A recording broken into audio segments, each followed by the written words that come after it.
সবাই কেমন আছেন? আশা করি সবাই ভালো আছেন। আজকে আপনাদেরকে দেখাবো আমরা কিভাবে ওয়াইফাই সংযোগ দিয়ে থাকি। এ টু জেড আজকের ভিডিওতে থাকছে। আপনারা ভিডিওটি শেষ পর্যন্ত দেখবেন, তাহলে বুঝতে পারবেন আমি কিভাবে ওয়াইফাই সংযোগ দিয়ে থাকি এবং কি রাউটার কিভাবে আমরা কনফিগারেশন করি।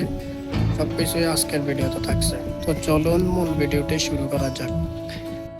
তো প্রিয় ভিউয়ার্স, দেখতে পাচ্ছেন আমি টিজিতে ফাইবারটা ঢুকাইতেছি। আমি টিজিতে ফাইবারটা সুন্দরভাবে কাটিং করে ঢুকিয়ে নিয়েছি, দেখতে পাচ্ছেন। এখন আমি ফাইবারটাকে নাটগুলো ভালো করে টাইট করে আটকিয়ে দিব। এরপর এখানে একটা 50-50 স্পিডার রয়েছে।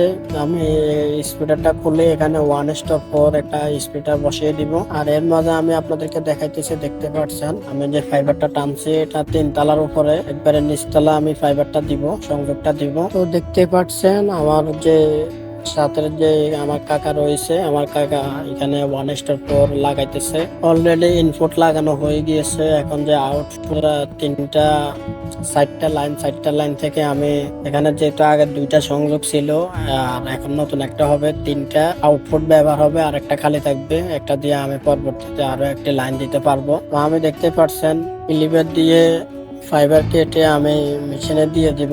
তো দেখতে পাচ্ছেন আমি মেশিনে লাগিয়ে নিয়েছি। এখন মেশিনে অটোতে জোড়া হয়ে যাবে। অটোতে না হলে আবার এখানে শিটে টিপ দিতে হবে, তাহলে জোড়াটা লেগে যাবে। তো দেখতে পাচ্ছেন আমার জোড়া হয়ে গিয়েছে। এখন আমি এখানে যে সিলিভারটা রয়েছে, জোড়ার মাধ্যমে সিলিভার আনে আমি হিট দিয়ে দিব। তো আমি এইভাবে একে একে প্রত্যেকটা জোড়া আমি এইভাবে দিয়ে দিব। তো দেখতে পাচ্ছেন আমি এখানে জয়েন্ট বক্সে 1:4 বসিয়ে আমি জোড়া কাজ সম্পূর্ণ করে টিজিটি আমি বেঁধে দিয়েছি। আমার লাইনটা হবে, এটা হচ্ছে 3 তলা নামে একবারে নিচতলায় আমার ওয়াইফাই সংযোগটা দিব। তো আমি এখন নিচতলা চলে যাব। তো আমি যে ফাইবারটা ঢুকাইছি এখানে ভেন্টিলেটর দিয়ে আমি ফাইবারটা ঢুকিয়েছিলাম। তো দেখতে পাচ্ছেন আমার কাকা এখানে জোড়া দিয়ে দিয়েছে অলরেডি। টিজের মাধ্যমে ফেসকোডটা জোড়া দিয়ে সিলিভারটা হিট দিতেছে। এর মাঝে আপনাদেরকে আমি দেখাই, এখানে নেটেস ডুয়েল ব্যান্ডের রাউটার একটা আনছে কাস্টমারে, আর একটা অনু আনছে, আর একটা ব্যাকআপের জন্য ইউপিএস আনছে। এই হলো কাস্টমারের মাল। তো আপনারাও চাইলে ইউপিএস, একটি রাউটার, একটি অনু এনে আইএসপি থেকে সংযোগ নিতে পারেন। আপনারা লাইন সংযোগ নিলে অবশ্যই ডুয়েল ব্যান্ডের রাউটার লাগাবেন। ডুয়েল ব্যান্ডের রাউটার লাগালে ফুল স্পিড পাওয়া যায়, ভালো স্পিড পাওয়া যায়, ভালো মানে। তো এখন আমি আপনাদেরকে দেখাবো যে ফাইবারটা জোড়া দিয়েছে, আমি ফেস কোডের সিগন্যালটা দেখবো, লেজার কত আসছে। লেজারটা আমি এখানে চেক করব। তো দেখতে পাচ্ছেন এখানে ফেসকোডটি লাগিয়ে দিয়েছে অলরেডি। তো এখানে দেখতে পাচ্ছেন সিগন্যাল 20 রয়েছে।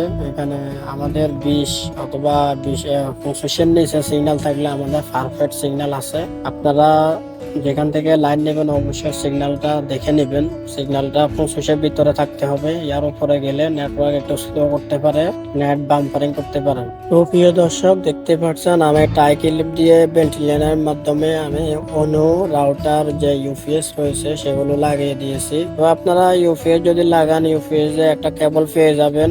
একটি 12 ভোল্ট থেকে 12 ভোল্টের 2টি মাথা পেয়ে যাবেন। তো সেটা দিয়ে কানেকশন করবেন। যদি রাউটার অন্য দুটোটাই 12 ভোল্টের হয়, তো আমি দুটোটাই 1 ফুটের মাধ্যমে কানেক্ট করছি। আর যে ফেসকোডটি রয়েছে ফেসকোডও লাগিয়ে দিয়েছে, দেখতে পাচ্ছেন। অন্যতে কোনো লাল বাতি জ্বলতেছে না। অবশ্যই ফেসকোড লাগানো না হলে অন্যতে লাল বাতি জ্বলবে। অন্য থেকে রাউটারের যে কেবলটি লাগবে 1 ফুটের মাধ্যমে আপনারা কেবলটি রাউটারের ডিফল্ট অবস্থায় ওয়াইফাই পাসওয়ার্ডে থাকে, ওটা দিয়ে কানেক্ট করার পরে আপনারা গুগল ক্রোমে চলে যাবেন। গুগল ক্রোমে যাওয়ার পরে এখানে 192.168.1.1 এটা লেখা সার্চ করার সাথে সাথে একটা ইন্টারফেস চলে আসবে। ইন্টারফেসে স্টার্ট নামে একটা অপশন রয়েছে, অপশনটা চলে যাবেন। চলে যাওয়ার পরে এখানে ডিফল্ট আইপির মধ্যে থাকবে। ডিফল্ট আইপি থেকে আপনারা ক্লিক করে এখানে পিপিপি ওই যে আইপিটা রয়েছে সেখানে চলে যাবে। সেখানে ইউজার নেম এবং কি পাসওয়ার্ড দিতে বলবে। আপনারা যে আইএসপি থেকে কানেকশন নিয়েছেন সেই আইএসপি থেকে একটা ইউজার নেম পাসওয়ার্ড দিয়েছে, সেই ইউজার নেম পাসওয়ার্ড এখানে বসিয়ে দিবেন। বসানোর পরে নেক্সটে চলে যাবেন। এরপরে এখানে রাউটারের যে নামটি দিবেন, নাম দিয়ে দিবেন এবং কি নিচে যে পাসওয়ার্ড নামের অপশন রয়েছে ডিফল্ট পাসওয়ার্ডটা কেটে আপনারা আপনাদের মন মতো একটা পাসওয়ার্ড দিয়ে দিবেন। তো যে পাসওয়ার্ডটা দিবেন সেই পাসওয়ার্ডটাই অ্যাডমিন পাসওয়ার্ড হয়ে যাবে। তো আপনারা সহজ একটা পাসওয়ার্ড দিয়ে দিবেন সর্বপ্রথম, দিয়ে দেওয়ার পর এখানে সেভ দিয়ে দেবেন। যখন দেখবেন যে ওয়াইফাই কানেক্ট ছেড়ে দিয়েছে তখন বুঝতে পারবেন যে ওয়াইফাই রাউটার কনফিগারেশন হয়ে গিয়েছে। তো দেখতে পাচ্ছেন আমি যে নামটা দিয়েছি নামটার নামে ওয়াইফাই চলে আসছে। আমি এখন পাসওয়ার্ডটা দিয়ে কানেক্ট করে নেব। কানেক্ট করার পরে এটা আমার অ্যাডমিন পাসওয়ার্ড হয়ে থাকবে এবং কি আমি আবারও পাসওয়ার্ডটা চেঞ্জ করব, যেহেতু আমার সোজা একটা পাসওয়ার্ড দিছি। তো এর কারণে আমি আর নতুন করে আরেকটা পাসওয়ার্ড দেব। এখানে যেহেতু এটা ডুয়েল ব্যান্ডার রাউটার, এখানে 2G এবং কি 5G দুটোটার পাসওয়ার্ড চেঞ্জ করতে হবে। তো পাসওয়ার্ড চেঞ্জ করার জন্য যে ওয়্যারলেস সেটিংস রয়েছে সেখানে চলে যাবেন। চলে যাওয়ার পরে এখানে 5G এবং কি 2G দুটোটাই শো করবে। তো আমি সর্বপ্রথম 2G এর যে পাসওয়ার্ডটি রয়েছে পাসওয়ার্ডটি পাল্টিয়ে দিব এবং কি এখানে যে চ্যানেল আছে চ্যানেলটা আমি চেঞ্জ করে দিব। আপনারাও চাইলে এটা চেঞ্জ করে দিতে পারেন, আর না দিলেও কোনো সমস্যা নাই। আসলে আপনারা চাইলে এইভাবে রাউটার কনফিগারেশন করতে পারেন। তো এখন আমি যে পাসওয়ার্ডটি রয়েছে পাসওয়ার্ডটা চেঞ্জ করে দিব। এটা 2.4 GHz এর যে পাসওয়ার্ড রয়েছে পাসওয়ার্ডটা আমি চেঞ্জ করব। অবশ্যই আপনারা পাসওয়ার্ড দেওয়ার পরে আপনারা পাসওয়ার্ডটি কপি করে রাখবেন। যদিও একটা ভুল সংখ্যা উঠে যায়, কপি করে রাখলে আর কোনো সমস্যা হয় না, রাউটার রিসেট করা লাগে না। কপি পেস্ট করে আমি কানেক্ট করে নিতে পারবো। তো আমি পাসওয়ার্ড দেওয়ার পরে আমি নিচের যে সেভ অপশন রয়েছে সেভ অপশনে ক্লিক করে দিব। ক্লিক করার পরে একটু লোডিং করবে। লোডিং করার পরে ওয়াইফাই কানেক্ট ছেড়ে দিবে। ওয়াইফাই কানেক্ট ছেড়ে দেওয়ার সাথে সাথে আমি ওয়াইফাই কানেক্ট করে নিব। তো দেখতে পাচ্ছেন ওয়াইফাই যে আগে কানেক্ট করছিলাম সেটা ফরগেট করে নিতে হবে। এরপর আমি যে পাসওয়ার্ডটি রয়েছে সেটা পেস্ট করে কানেক্ট করে নিব। অলরেডি আমার এখানে পাসওয়ার্ড চেঞ্জ করা হয়ে গিয়েছে 2.4 GHz।